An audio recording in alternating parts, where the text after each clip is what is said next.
Ito nga pala yung araw na nagpa-finalize kami ng aming mga desisyon sa buhay. Naalala nyo, nag-mention ako last vlog na bumalik na naman yung sakit ni Matt, ubo at saka sipon. Dahil bukas na talaga yung aming flight going to Pinas. Of course, pina-finalize ko rin yung aming mga bagahe dahil sabi nga ni Tata, pina-check ko sa kanya last time kung ilan yung kilo na pwede kong ipasok pa. Nga niya ay 2 kilogram each luggage. Heto, naghahanap ako ng mga abubot kung ano pang pwede kong ipasok na pwedeng ipasok dalhin dito sa Pilipinas. Ang din kasi 4 kilogram all in all, no? Kaya kailangan nating dagdagan pa ng 4 na kilo. Nagtatanong kayo dahil nga 'di ba busy si Tata lagi, sino yung aking videographer for today's video? Of course, walang iba yung aking kaibigan na pupunta daw siya dito lagi everyday bago kami pupunta sa Pilipinas, si Marie. Dati kung every week ay once a week lang siya pumunta. Ngayon kay 2 consecutive na guys. Times 2. And ayun na nga, di ba nagkasakit si Matiti yung sabi ko sa inyo sa intro. As few days pa talaga siya nagkasakit pero inoobserbahan lang namin. Kaya ngayon, inisip-isip ko talaga ng maraming beses na kailangan ko siyang ipa-check up para hindi naman ako mag-alala sa kanya, no? And guys, magpa-flight kami alam nyo na, nasa lupalop kami ng langit that time. Tapos hindi ko alam kung anong mangyayari sa kanya doon. Please, mapanatag yung aking kaloob-looban na okay lang si Matt, ano yung mangyayari sa kanya. Heto, pinabo ko si Tata kaninang umaga. So sabi niya ay 10 AM daw yung kanyang schedule appointment. Here we are on the way going to Matt doctor check-up. Aking naobserbahan sa kanya is kagalkal na yung kanyang ubo pero ipacheck lang natin kung anong masasabi ng doktor. Dala nga pala kami ng 200 zloty, mga 2,000 yan siya guys kasi every check-up, dahil hindi yan siya doktor ni Matt, babayad kami every check-up sa kanya, especially surprise check-up ba? Yan kasi yung nag-check up kay Matt last time na si Mikal ay nasa Madagascar. And siya din yung nagbibigay ng antibiotic kay Matt. But tingnan natin this time kung magbibigay din ba siya. Una nga niyang chinek is yung tainga ni Matt. Of course, nandoon si Lily sa labas kasi hindi pinapasok ni Mikal kasi nga sabi niya, kami daw may mga sakit na pumapasok dito sa room na to kaya doon lang daw si Lily sa labas. At this moment ay gustong i-check ni Pani yung kanyang bunganga kaya lang ayaw ni Matiti. Kaya napagpasyahan na lang ni Pani na ipahubarin na lang siya sa ibang banda na lang bahagi ng kanyang katawan i-check up yung kanyang paghinga. Maya na lang daw yung kanyang bunganga kasi ayaw niyang mag-open the mouth guys kasi alam nyo na trauma yan siya sa mga medisinang binibigay namin sa kanya. Naturuan ko dito si Matt na mag-inhale exhale siya para marinig talaga ni Pani kung ano yung nangyari sa kanyang loob. Mabuti nang malaman natin agad, no, habang maaga pa. Ang importante ay meron siyang mga medisinang kailangan talaga niyang i-take. Sabi nga ni Pani sa kanyang tenga ay okay lang daw, wala namang problema. And then dito sa kanyang paghinga sa front ay wala din. Wala daw yung sinasabi nila na bronchitis, ganon. Okay lang daw, normal daw na sipon at saka ubo yung kanyang nararamdaman. Kasi yung natutrauma kay Matt, especially pag nandito na kami sa Pilipinas, ay wala ka siyang gamot na maiinom ba. At least habang nandito pa kami sa Poland, ay meron siyang dadalhin namin papuntang Pilipinas pohon. Check na nga ni ate lahat yung kailangan niya nang i-check. Ito na lang yung bibig ni Matt na ayaw niyang ibukaka. Sabi niya ay suotan daw muna ng damit and then ito na yung time na giulo-uluhan niya si Matt. Oh, binigyan niya ng mga stickers. As always, iwan ko lahat ba ng bata na ganito? Ay lahat ba ng bata ganito gaya kay Matt? Pag binibigyan ng sticker ay... Jest jeszcze super bohater. Wow, No to pokaż buzię. Powiedz, a szeroko do pani doktor. O, jak pięknie. Tak wyżej główka, wyżej Do główka. góry broda. Do góry broda, do góry. O, I szeroko. o. Ayun na nga guys, pagkatapos ng check-up ay walang resitang antibiotic ang binigay kay Matt kasi nga daw normal lang yung kanyang trangkaso. I mean guys, normal lang yung kanyang ubo at saka sipon. Dahil ngayong araw din pala ay si Tata ay may last day customer siya. O diba, sana all na lang journey si Tata. Magbabakasyon na ay meron pa rin siyang customer. Ganon talaga siya guys, work is life. Bago ang lahat ay pupunta daw kami ngayon sa car wash bago kami bibili ng mga gamot ni Matt. Ang mangyayari ay ganito kasi ayaw niyang pabalik-balik. So hindi niya kami ihatid muna sa bahay. One way lang ang lahat. Kaya nandito kami ni Matt sa KFC. Last day namin dito sa Poland and then nagkaka-KFC pa kami ni Matiti. Of course kami lang kasi nga si Tata nandoon sa nag-washing sa aming car ba. And timing din, hindi pa kami nakakain ng breakfast.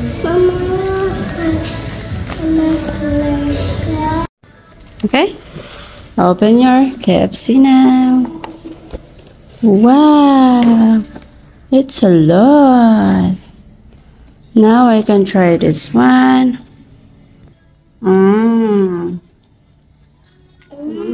Thank you, Lord. Mga after 15 minutes, tapos na ata siyang nakapakarwas sa aming car. Pit lang din kasi dito sa amin sa KFC yung yung kanyang kinakarwashan. Kaya dito niya na kami hinatid. Tanong nga siya guys nung pauwi na kami, kung gusto ko bang kumain ng KFC. Sabi ko ay wala bang choice, pwede ba sa McDonald's? Nga niya ay wala kasi nga dito yung car wash, wala doon sa McDonald's. I order 1 box. You have this. And this with Pepsi. I don't know how to get.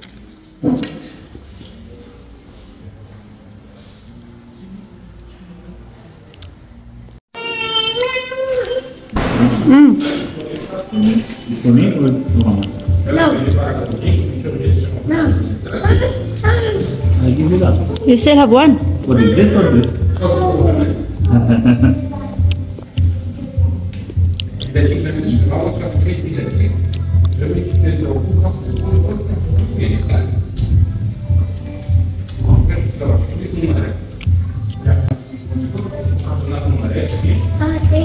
Like chupa chups. What, Mate? You want chupa chups? No, I'm full.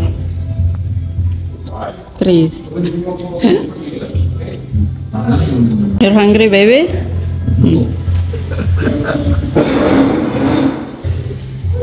Pagkatapos nga namin kumain sa KFC ay dumiretso na rin kami dito sa pharmacy para bumili ng mga kailanganan naming mga gamot para kay Matt. Of course, nagpadagdag na rin ako sa mga kailanganin namin na gamot na hindi ko pa nabili last time. Ang binigay ng doktor kay Matt na mga gamot ay more on sa kanyang sipon, hindi sa kanyang ubo. Daw yung rason bakit nga daw nagkaubo si Matt dahil daw sa kanyang sipon. Dapat daw namin gawin ay kailangan lagi daw linisan para mawala yung kanyang ubo at saka sipon. Kaya ito na nga guys, ang dami niyang gamot.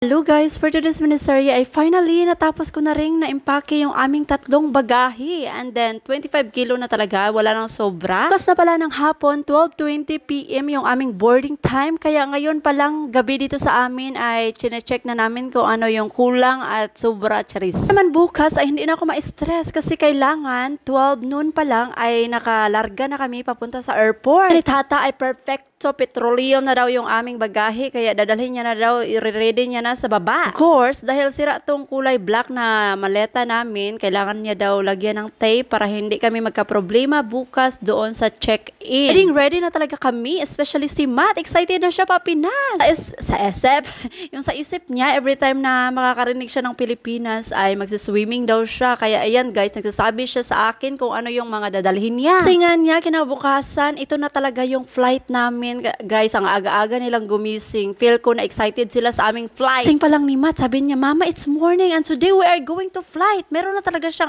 guys, nakaka-remember siya. Kaya sa kanyang mama na amnesia ho, nakakalimutan everyday yung mga kailangan gawin. Anyways, tingnan naman to sa Indayon, ang aga-aga pa, basaan na. Kaya kailangan ko na to siyang bihisan kasi kailangan naming mag-breakfast bago kami maligo. Sing ko na nga si Tata habang maaga pa at binihisan ko na nga rin ito si Indayon para maka-breakfast na kami dito, maka-prepare ng bahay na malinis bago iwan. Of course, yung mga malalata na mga pagkain ay bibigay na lang namin kina Ate Nieva para naman kinabangan pa nila. First time si Tata ay hindi nagtambay sa kanyang CR. Of course, sabi ko nga sa kanya na kailangan siyang mag-video-video sa amin, no? Kung ano yung nangyari sa amin bago kami pumunta ng Pilipinas.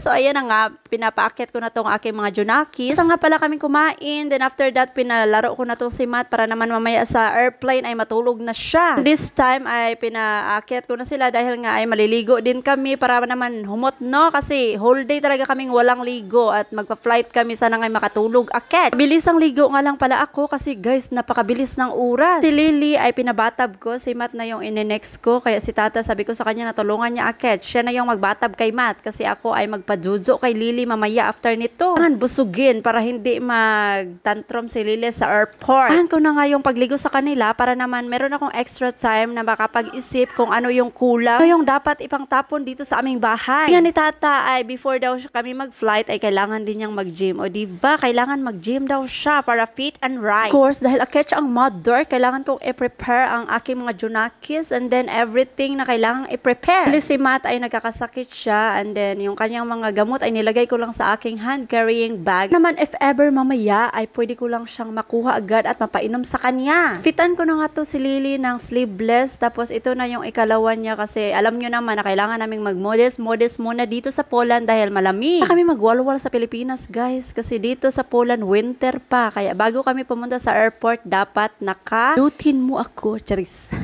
Tapos kung inayos yung buhok ni Lily ay natulog siya. Pagkatapos nga ay binaba ko na silang dalawa dito sa baba. Sabi ni Tata ay kailangan daw niya ng space para makapag-isip siya at ma-prepare pa niya yung kanyang kailangan i-prepare. Of course, ayan na nga yung kanilang outfit. Nakatwinis silang dalawa. Ito na nga to si Tata sa taas at hito nga guys ay hindi pa siya talaga totally okay kasi kailangan niya daw ilagay itong kanyang mga chichebreches sa aking luggage kasi sa akin kasi yung red I mean blue. Nakatwin ito sila. Kailangan ko pa pala sila bigyan ng makapal na jacket para hindi naman sila magkasakit, no? So, mamaya na natin yan i-take off pag nasa plane na tayo. Of course, bago mag-flight papuntang Pilipinas, itapon yung dapat itapon. And ito na nga guys, yung aming bagahe. Naka-ready na kasi kukunin kami mamaya ni Kuya Darek. It's time to prepare. Ito nga yung aking sapatos na nabili last time. First time ko to siyang gamitin. Sana nga hindi ako nito sasaktan. Bahan ako nito kasi baka naman masakit siya ba paglakad kami ng lakad. But anyway, catch. Kailangan merong outfit.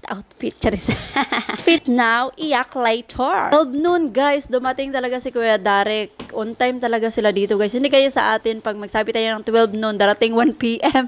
Si Kuya Darek ay dumating na nga siya at kami ni Matt ay palabas na dahil prepare na yung aming bahay and then na lang talaga yung kulang. Kasi 'di ba alam nyo naman na maaga ako nag-prepare nito sa kanila kaya hindi ako na-stress today. Prepare ko na rin tong gatas ni Matt at saka milk and of course guys, nagpainit na rin ako ng tubig. Yung tubig guys ay nilagay ko sa backpack ni Tata kasi yung aking backpack ay napakabigat na ba. Then ito na nga yung nangyari. Hindi ko alam guys kung nagjo-joke pa si Kuya Darek.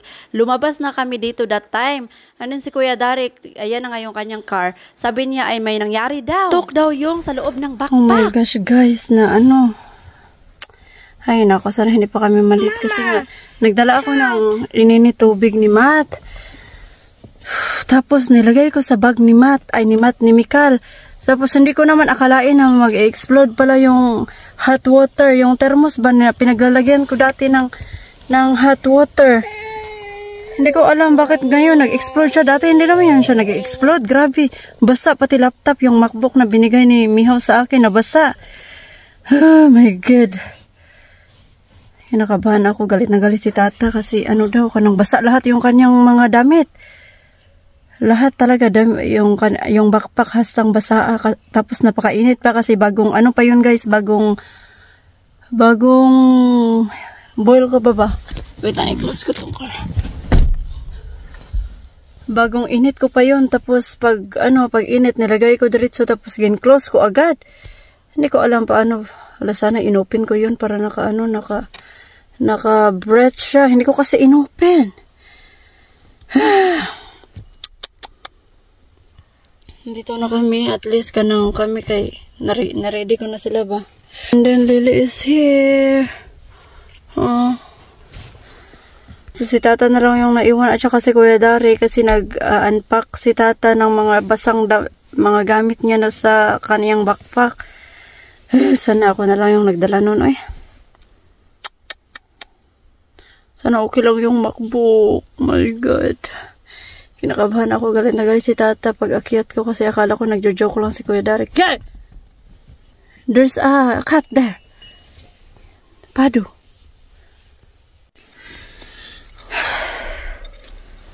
Guys, kinabahan ako guys. Nabasa talaga lahat yung laman ng bag ni Tata. Hindi pa nakalabas. 10 minutes na. Galit na galit. Baka chinek niya yung MacBook kung okay pa ba or hindi. Cat angry. Yeah, cat angry. Very angry. Yeah. You okay? Cat angry.